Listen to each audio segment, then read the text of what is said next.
This is as budget as you get. Look at this setup. Couple Rubik's Cubes on the lounge in my parents' living room. If that's not budget, I don't know what is. How to find cheap accommodation and transport with Jorden! Alright, before we start, the same rule applies. Try and be flexible! You must avoid hotels. They suck. Airbnbs. People think Airbnbs are cheap. Unless you've got like 20 friends staying in this one Airbnb, it's not usually cheap. Try to avoid that. RVs. RVs. They're a killer. Don't even just... no. Let's get into it. Rule number 1. Tinder.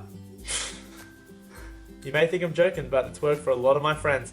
Swipe right, people. Just swipe right. Swipe right all the time, and you're bound to land a bed. Honestly, I've swiped right like thousands of times. I just don't know what's wrong with me. I have never been matched. I have no idea. My profile's good. Look at this.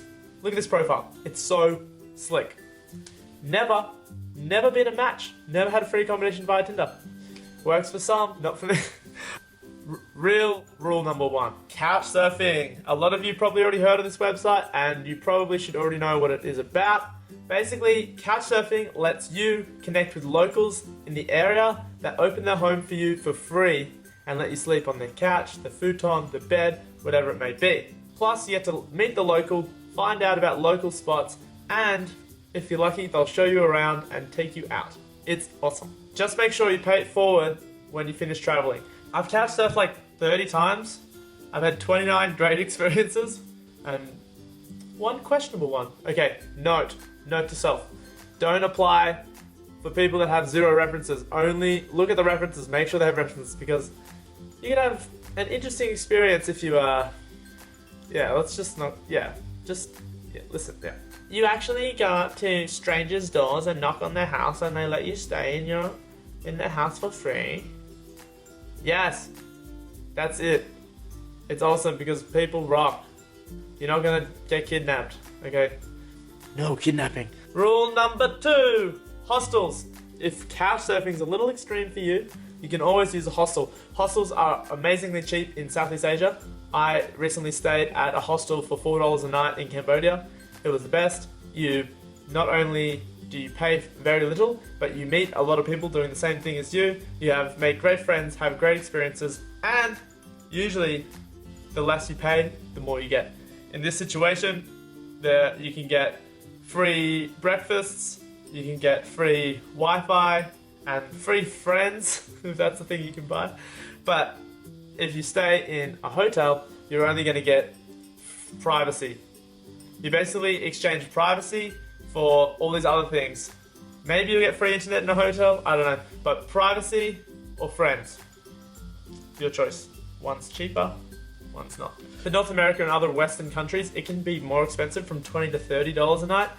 In this situation, if you can't afford that, because that's more than I would like to spend, you can ask the hostel and maybe they can exchange a free night's accommodation for working as a labourer,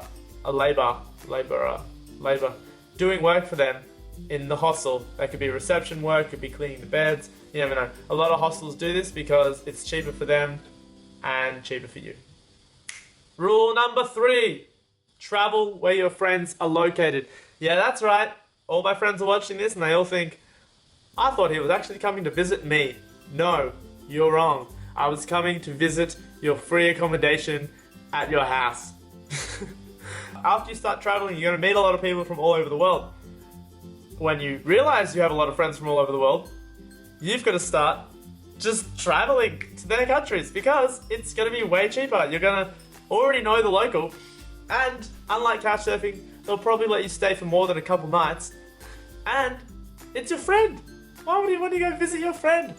But yeah, so I've got a lot of friends in France, Spain, Italy, Germany, UK. I'm gonna do a crazy Europe trip soon because of all the friends that I've got there.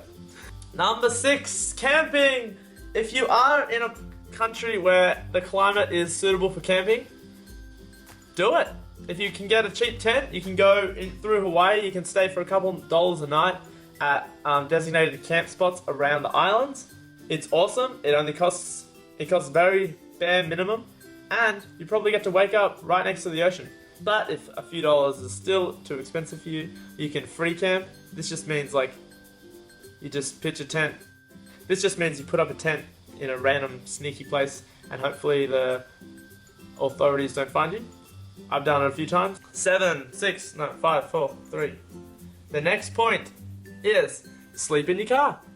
If you can't afford a rental car, but you really need one, you can always subsidize the accommodation costs of the budget and combine it for the rental car to make you afford the rental car, and then you just sleep in the rental car. And then yeah, it can be uncomfortable at times, but you gotta do what you gotta do. And that brings me to my next point, transport. Don't use a taxi or Uber or Lyft or any of these taxi companies. Only in like I was in Malaysia, use Uber all you want. I spent $2.50 on a 30-minute drive. Like, come on. But don't just jump on the first option. The amount of times I have gone to the airport, gotten off the plane at a new country or in the airport and just gone, I'm so over traveling. I just want to get to my accommodation. Because you've been in the air for like 4, 5, 6, 7, 10, 12 hours. So you just jump on the first thing. Anyway, you spent a lot of money on a train when there was like a $3 bus that took you to the same location. Don't just look at the first option and go, okay, let's do it. Always look around. Just look around, okay? Travel over the land with your feet. Well, not your feet, but don't fly.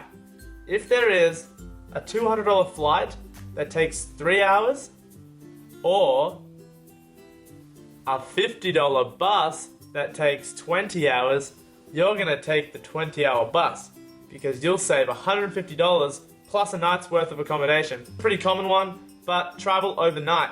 You're gonna save one night's accommodation and you're gonna get to your destination and you'll probably just sleep if you do this. So you're saving a lot of money. Hitchhiking is obviously the cheapest. I've done it a few times. I know a lot of friends that have done it regularly and it seems to work out for them. Obviously be careful, but you know, just go for it. Friends are the best transport you can have. If you know someone in the country, go to the country.